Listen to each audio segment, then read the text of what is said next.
ఏ ఇవాళ మనం ఒక ఇంట్రెస్టింగ్ టాపిక్ మాట్లాడుకుందామా? మీరు ఎప్పుడైనా దయ్యం పట్టిన వాళ్ళ గురించి వినడం కానీ చూడడం కానీ చేశారా? వీళ్ళు అంటే ఓన్లీ రూరల్ ఏరియాస్ లోనే కాదు, అర్బన్ ఏరియాస్ లో బాగా చదువుకున్న వాళ్ళ మధ్యలో కూడా ఇలాంటివి మనం వింటూ ఉంటాము. అంటే జనరల్ గా ఎలాంటి సిమ్టమ్స్ ఉంటాయంటే, వీళ్ళని ఎవరో పిలుస్తున్నట్టు, అర్ధరాత్రి పడుకోకుండా జుట్టు బిరిపోసుకోవడాలు, అతిగా తినడాలు, లేకపోతే వీళ్ళని ఎవరో చంపేస్తామని బెదిరిస్తున్నట్టు, ఆర్ వీళ్ళ చుట్టూతా ఎవరో మనుషులు తిరుగుతున్నట్టు, లేకపోతే దయ్యాలు తిరుగుతున్నట్టు. సో చూసుంటారా, వీళ్ళుంటారా?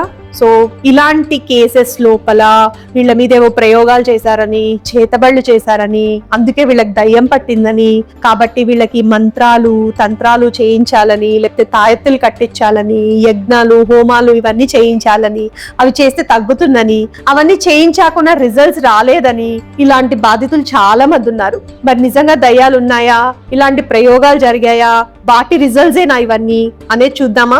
సైంటిఫిక్ ఆస్పెక్ట్ లో, సైకలాజికల్ కండిషన్ లో మరి దీన్ని ఏమంటారు అంటే సైకోసిస్ సింప్టమ్స్ అంటారు. సైకోసిస్ వచ్చినప్పుడు ఏం జరుగుతుంది అంటే హాల్యూసినేషన్స్ ఉంటాయి. సో కనిపించడం ఎలా జరుగుతుంది అంటే, బికాస్ ఆఫ్ కెమికల్ రియాక్షన్స్ వీళ్ళకి విజువల్ అంటే ఏమీ లేకపోయినా విజువల్ హాల్యూసినేషన్స్ ఉంటాయి, ఏమీ లేకపోయినా ఆడిటరీ హాల్యూసినేషన్స్ అంటే వినిపించడం, అంటే ఎవరో పిలుస్తున్నట్టు, ఎవరో మాట్లాడుకుంటున్నట్టు, ఎవరో వీళ్ళకి ఏదో చెవులో చెప్తున్నట్టు.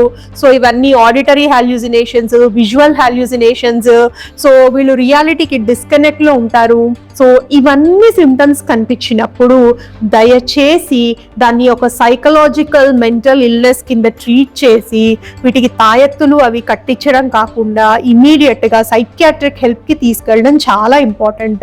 సో మీకు తెలిసిన వాళ్ళు, చదువుకున్న వాళ్ళు కానీ చదువుకోని వాళ్ళు కానీ ఇలాంటి సిమ్టమ్స్ ఎవరైనా కనిపించినప్పుడు దయచేసి అవేర్నెస్ ని క్రియేట్ చేయండి. చాలా మంది అవేర్నెస్ లేక పాపం అంటే ఓన్లీ చాలా మంది డబ్బులు తీసుకుని ఓన్లీ తాయెత్తులు కట్టేసి, లేకపోతే మంత్రాలు ఉన్నాయని, లేకపోతే ఇంకేవో ట్రీట్మెంట్స్ చేస్తూ ఉంటారు, which are not scientifically proven. But నిజంగా మెడిసిన్స్ కి తగ్గుతుంది.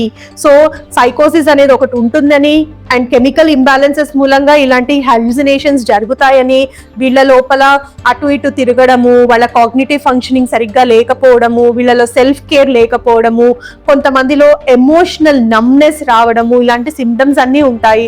సో ఇలాంటి సిమ్టమ్స్ ఏం జరిగినా కూడా immediately seek a professional health friends. ఓకేనా?